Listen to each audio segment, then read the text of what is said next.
I had never seen a woman this strange. Every day, she marked the toilet paper with a pen. She even crouched by the bathroom door to listen in. And the only reason she did all this was to make sure her black maid never dared to use the toilet meant for whites. Winnie, are you in there? Yes, ma'am.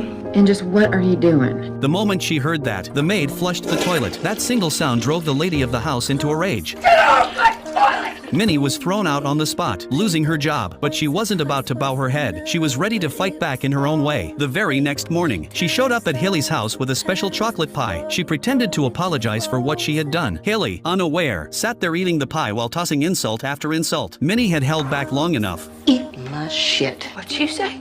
I said eat my shit.